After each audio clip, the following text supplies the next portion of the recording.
We're the voice of the voiceless. Enough said. Welcome back to Enough Said, hosted by Gemmo, Carolite, and Cherry Poet.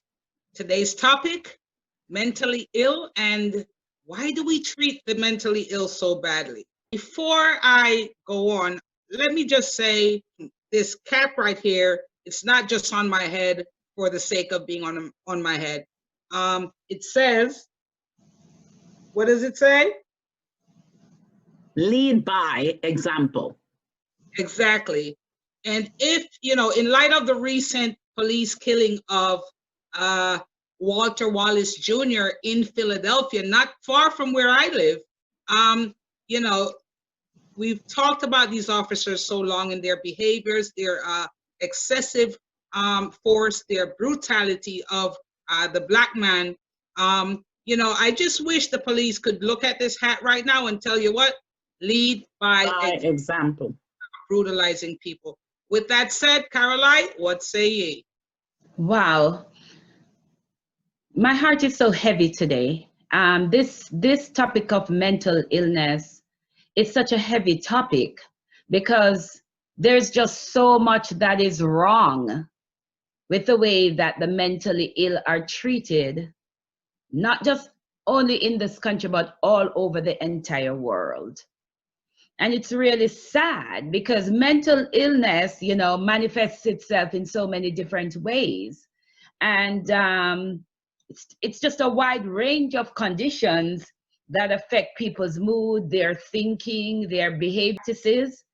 And unless you have people who can help these people, then what's going to happen? We're going to constantly be killing them off. Is that the answer to the mentally ill in the United States of America? Well, let me just give you some stats. They say 1 in every 5 people in the United States have some form of mental illness. And as you guys know, it takes many different forms, and it can come from childhood trauma to hereditary in some cases, to depression, drug use. There's a lot of things that contribute to your mental state.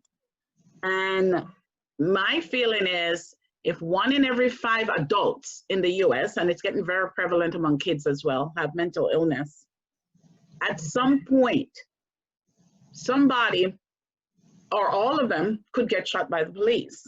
So we have to be cognizant of the fact that because someone is not in a current mental state, and remember, some of these episodes are just episodes. They go and they come.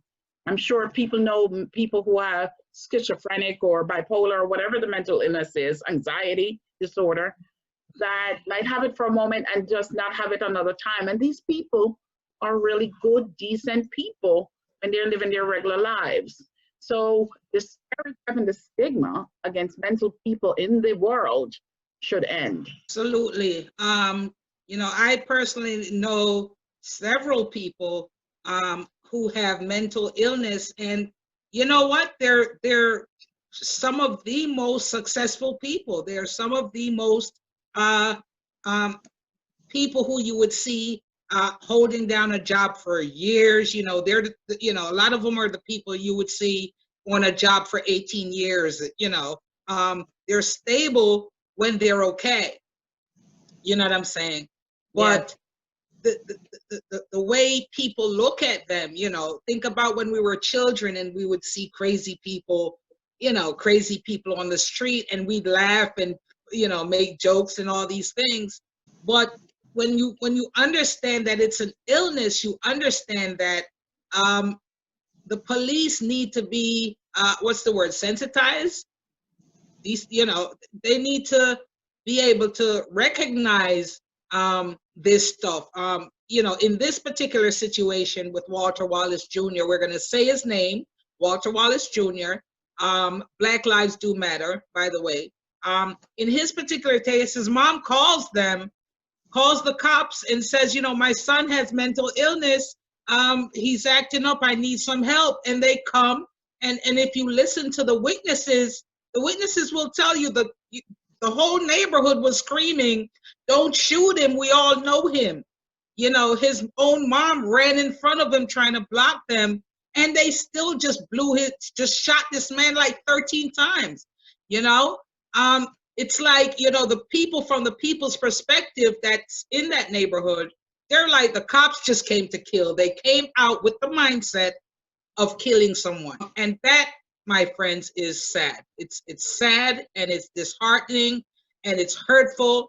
And when I heard it, a friend of mine actually came here. I didn't hear it on the news. A friend of mine came here and told me, and I was like, oh my God, I started bawling at the same time. I just couldn't believe what he was saying. I just started crying. I said, please stop talking. I can't hear this anymore. I'm so done with this police officers murdering Black people for no reason in this country. Caroline, Jemo, hey, what say you?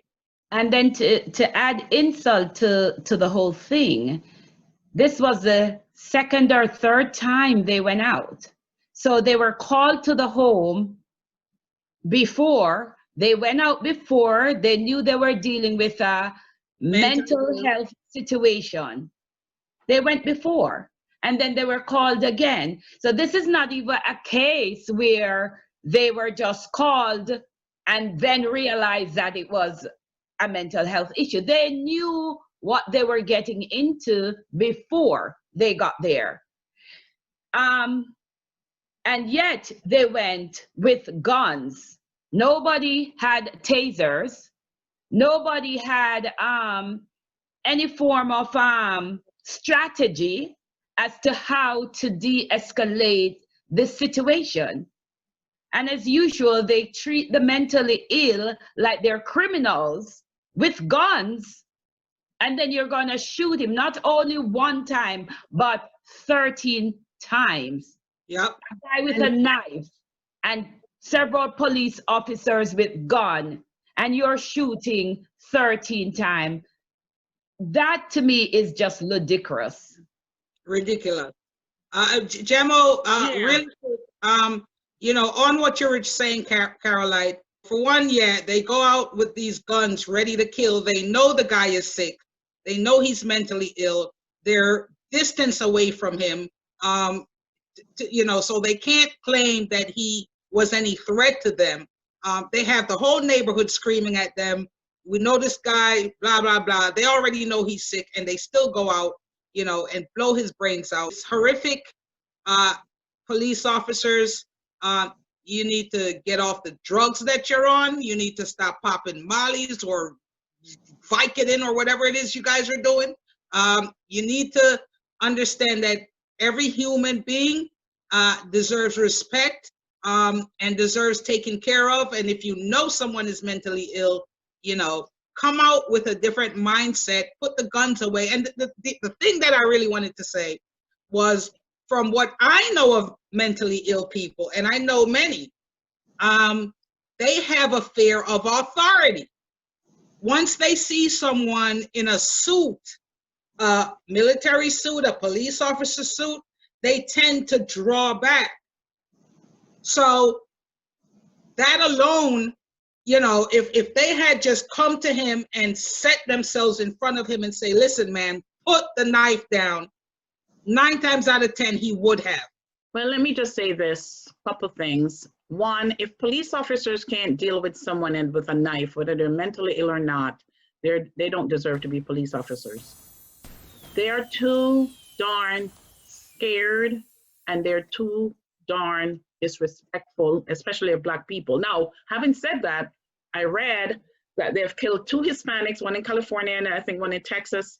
They've killed 1 white guy and several Blacks who are mentally ill. I don't know if you remember the one up in Rochester, New York, where they put a bag over his head. They had called because he was mentally ill. Maurice Gordon in New Jersey, that hardly ever makes the news, was also mentally challenged. And so I believe, I used to say they need training, but I believe that when it comes to people or certain neighborhoods, they de-escalate the situation.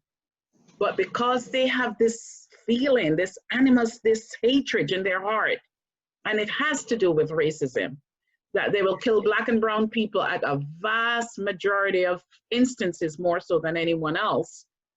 Put down the gun. And this is why I say, people say defund the police is crazy. What I want to say is take part of their funds. The mother called for an ambulance. It's an ambulance she wanted because she know how, you know, for her son. The police, they come with their aggressive, frightened, racist behavior and just trigger happy when they see Black people and shoot the guy. And I believe that they should have called a mental health professional first who can talk to the person and de-escalate the situation. So this is the reason why we get to what, you know, defunding the police. They need to take money away from all of these aggressive training and all of the, you know, treating everybody in the same box. 911, and if it's in a Black neighborhood, it's automatically a criminal I'm going after. And they come in geared up like they're going for war. And it's sad that Black police officers, this frustrates me so much, that Black police officers treat these Black men just as bad as the white police officers do, as if these Black police officers don't have mentally ill people in their family. It's 1 in 5 adults. So most of these people have mentally ill people in they're familiar with mental illness. So what bothers me is, again, I don't think it's always fear. I think it's more when it comes to Black life, and because they don't value Black life. Because if you can practice and take down a white person with a weapon, why can't you they take down white people with guns. So if you can take down a white person with guns without killing that person, why can't you take down a Black man with a knife? You know what? That goes back to what we were talking about before with the you know, with the lawsuit thing. You know, if a white person falls and hurts his shoulder on the job, you know, he gets $75,000. If the Black person gets slammed in the back by a car and is damn near thrown through the window, you know, he's offered $10,000, and it goes back to value of life. Black police officers are mentally deranged, in my opinion. They're mentally enslaved, in my opinion, because they feel like in order to fit in with the white police organization, they need to be tougher on the Black man, whereas the white man, the white police officer, is not going to be tougher on the white criminal or the white mentally ill person. You see what I'm saying? So I don't know why, and we've talked about this for years. I've talked about this for years. If you're driving down the street and you get stopped by a police officer, a lot of times they're in teams, and the Black one is always over the edge on some stuff. Like, what is wrong with them? You know what I'm saying? Well, that's because they have bad cop, good cop. And when you're in a Black neighborhood, they make the Black police officer the bad cop. And so in order for him to do his job and what they assign him as a bad cop, because he's in a Black neighborhood and the white guy don't want to challenge or is afraid or don't care or whatever, they always make the Black person be the one to confront you with the aggressive mode. There's a whole rhyme and reason, systematic, institutionalized process that they implement to make Black, and I'm not saying Black officers are not bad on Black people. Yes, they are, but it's part of their old training in the police academy sometimes. Now, there's a time when they trip on their own, but I'm telling you, the issue here is racism. The issue here is white police officers coming into Black neighborhoods or seeing Black people and just thinking all of a sudden that they're looking at animals. And I heard someone say, and I believe it, that if a Black person, a Black man had reported to the scene outside of uniform, as you said before, Sheriff Wade, and say he was a social worker and he could talk to the guy, that's what we did back in the days before there were guns. There were mentally ill people. Exactly. My grandfather got them 3 jackets, for crying out loud, and take them into the hospital, and some of them were violent. And I'll let you guys talk, but I'm going to tell you that there is a misconception that mentally ill people are all violent.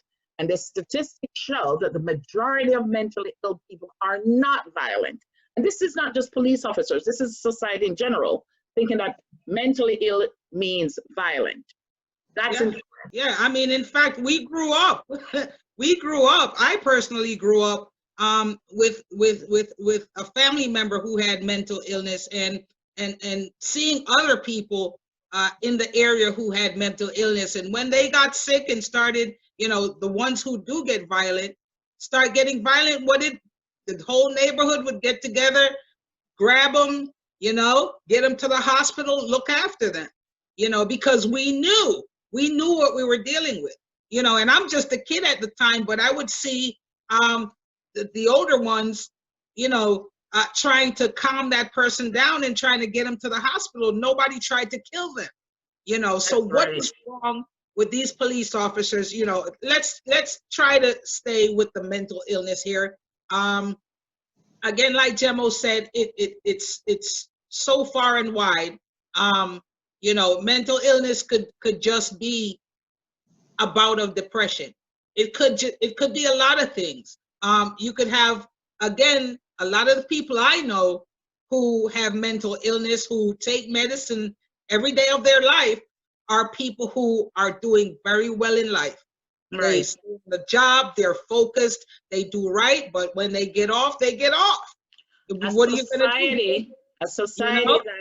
A society that kills their mentally ill is an uncivilized society. So what should we suggest, Jemo? What should we suggest? Who should people call? Who should the mother have called? Because I know the mother feels so bad right now. I know her heart is torn out, and I feel it for her. I feel her pain. Caroline, let Caroline answer that first. No, before we get to that, I want to say I've read where it says people with untreated mental illness is 16 times more likely to be killed during a police encounter in America. 16 times more likely. And what frustrates me before we, you know, what can we do? America is not the world.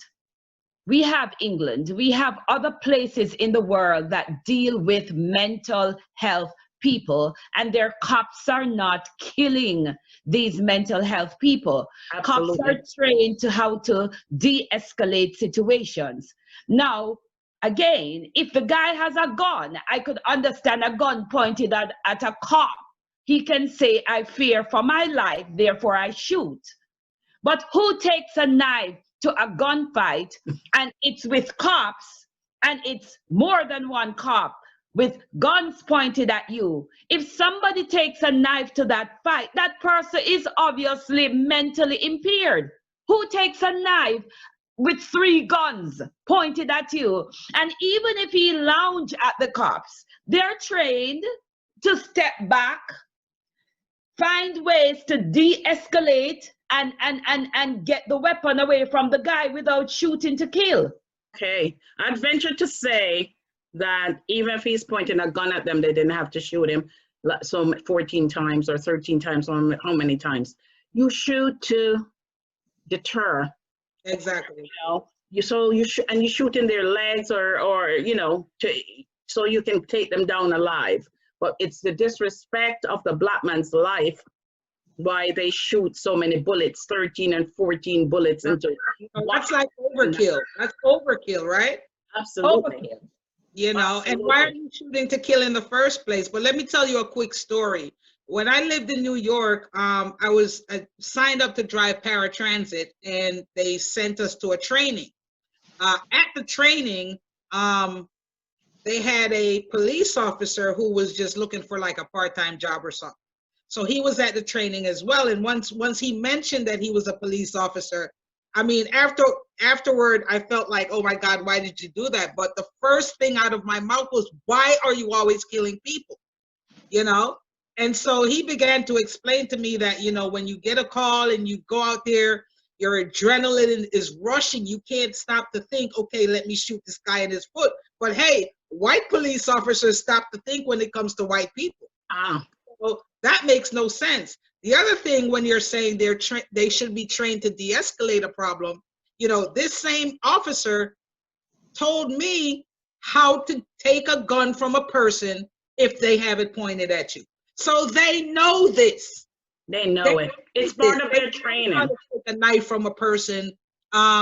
You know, they know that they don't have to shoot, but they're just full of this disrespect and no love for Black life and no respect for Black life, that they would shoot a mentally ill person when they already know he's mentally ill. Okay, but that I agree with you 100%. But let's go to mentally ill in general. What is the solution? You know, it's not just police alone that treat the mentally ill wrong. And I know we're on a hype and we're upset because of Walter Wallace, you know, which was this senseless killing, murder by police. I hope they get charged. But one of the solution is what we just mentioned. Let somebody else, let a mental health expert, preferably someone who that person can relate to and who you think they'll listen to, go on the scene, get funding for that person to de-escalate the situation and talk that guy down and get that guy to a hospital. I don't even know if police officers should be reporting at all, or maybe one in the background, you know? And as I said before, how is it my grandfather was called in the district, and I know other areas that and he was able to subdue some very aggressive, mentally ill people. He would get a straitjacket and put it over them. One person, and he put it over them and they can't move until he gets them to the hospital. There are many ways to treat mentally ill, and the stigma of mentally ill people got to go away. The Bible teaches, you know, if the eyes are dark, the whole body is dark. And it's all how we see people. Again, it's similar to seeing the Black man like roaches.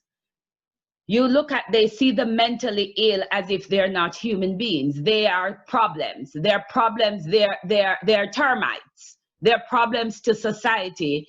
And then these officers feel they have a right, and it hurts me to my core when somebody feel like they have a right to get rid of. And because they have this training to back them, where the training basically says, if you're gonna pull your weapon, you're gonna shoot to kill. You know, their training is, they know they have these type of training that can back them up, where there is absolutely no consequence for their action. The reason why these things continue is because there is not enough harsh consequences for police officers when they kill Black people. And any wrongdoing that doesn't have serious consequences, it just continues, and most times it escalates. That's correct. And I would like to add to that to say one of the consequences should be that instead of the city and the government shielding these officers from lawsuits, they should let them pay out of their pocket when they kill these people. What the city should do is supplement if they don't have enough, but they should pay millions of dollars, and then you will see if they wouldn't think twice about this. Another mental illness in general, they need to get that question off a lot of applications. I don't know if you guys know that when we go to take the bar examination, they ask that question. Have you ever suffered from any mental illness in the past? When you go to lots of different things, when you go to apply for certain jobs, they ask about mental illness. Even when you go to apply for certain immigration benefits, it's on your application about mental illness.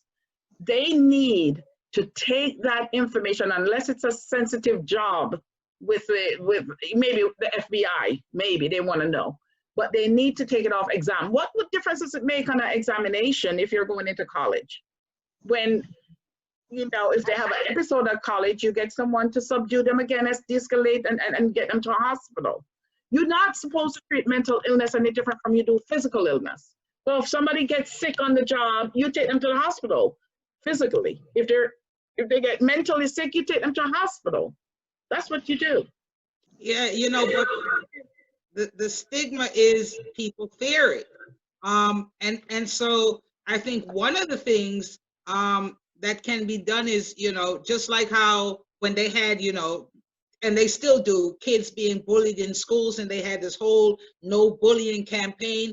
They should have this no fear of the mental illness campaign that will go out to the entire US, the entire world, if you will, and say, listen, you don't have to fear these people. Get them to a hospital, get them some help. And there are resources. There are so many resources. But the problem is, if you're not mentally ill, or if you don't, if you're not related to someone who's mentally ill, or you're not close to that person, you really wouldn't know what to do, and so they have to do, one suggestion would be to do a major campaign and promote it, put it on billboards, do TV commercials, do internet commercials about the mentally ill, because they're not, they get off at times, if they're not on their medicine or if they're not being treated. But for the most part, these people are people who will serve the community. These people are people who, like I said, will stay on jobs and work long. These are the type of people who will buy houses and support themselves and not beg for anything. They're regular people when they're not sick. These aren't people that you throw away, you know what I mean? And these aren't people that you disregard their lives because they're sick. Get them help, get them to a hospital, put down the police officers, lead by example. Yes. Okay. The mentally ill have been overlooked and undercounted for years. For years, they have been overlooked. They have not invested in a lot of mentally ill facilities, mentally ill training. There should be a unit with the cops and the psychologists and, the mentally ill professionals who can train a particular group of cops. And these are the cops who should be sent out to deal with mental illness. This is what, again, defunding the police, getting social organizations with professionals who knows how to deal with the mentally ill. But the mentally ill have been overlooked in the eyes of the grand society. It's as if these people are not human. And as if they don't deserve to live. And this is the way they're treated. And then back to Philadelphia. Where were the tasers? Where were the tasers? Let me answer that, Gemma. I just saw on the news yesterday, because the father of Walter came out and said, listen, why didn't they taser him? And what they're saying is Philadelphia police isn't trained with tasers. Oh, Philadelphia is one of the few cities where the police here are not trained to use tasers. Isn't that something? I wonder why. I wonder why. Tell me about it. So now they're talking about it. I'll venture to say that they need tasers, but they wouldn't have used it anyway when it comes to black men.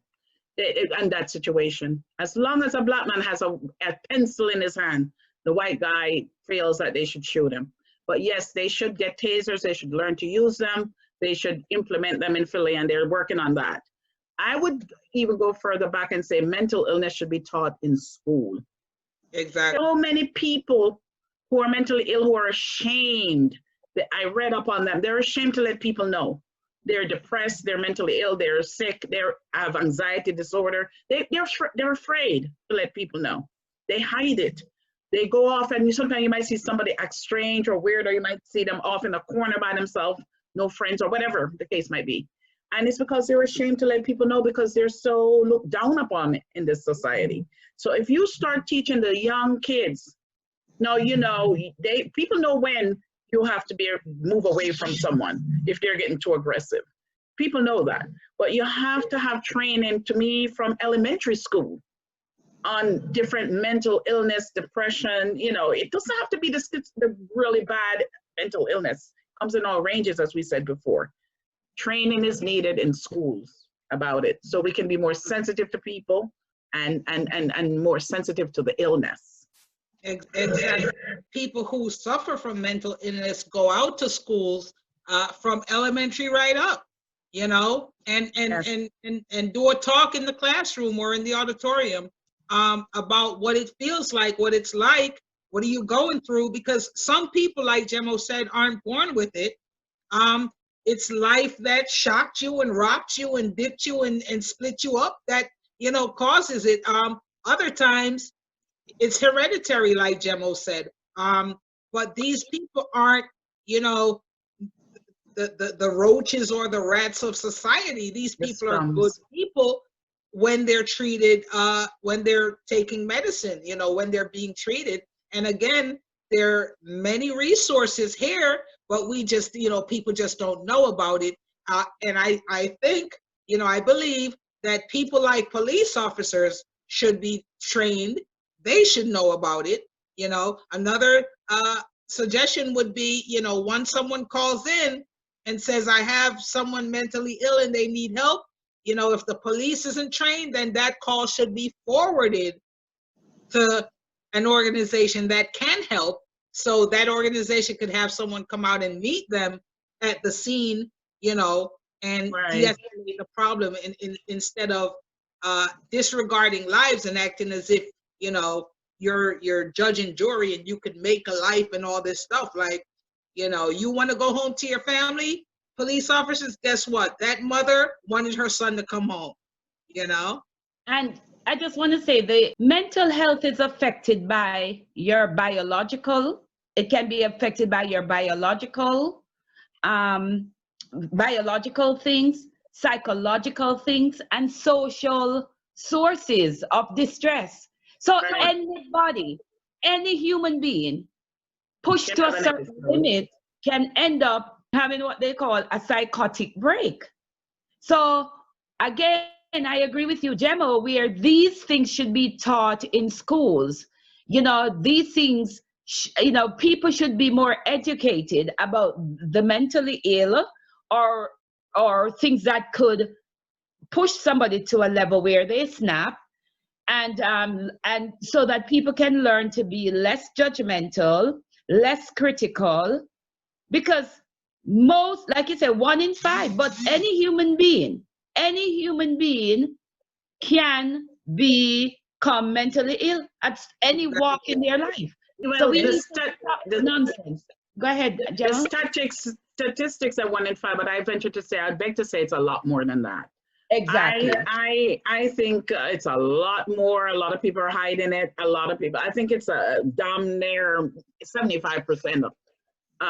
Because especially in this COVID time, depression, just based on all this isolation that we have to do, it has increased people's mental insanity. It has increased us. We are feeling more depressed. We're feeling more isolated, a lot of people. And just by the mere fact that there's so many deaths around you is enough to make you sad. Go crazy. You know what? And when I was in college, I remember my psychology professor talking about how many of the, you know, major mathematicians and major people that we study, you know, throughout school, a lot of them were mentally ill. Sigmund Freud was mentally ill. You know, they're so smart that they become mentally ill. Because intelligence and insanity are right next door to each other. They're cousins. So it's not something you shun. A lot of these people, like I said, are brilliant people. A lot of these people are good citizens who do the right thing, who follow the law for the most part, except for when they're sick. You know, these are real people. They are not to be shunned. They're not to be treated as if they're dirt that you step on. Listen up. Thank you so much for tuning into Enough Said, hosted by Jemo, Carolite, and Cherry Poet. The voice of the voiceless. Current events, injustice, police brutality, systematic racism, politics, What say ye? Enough said.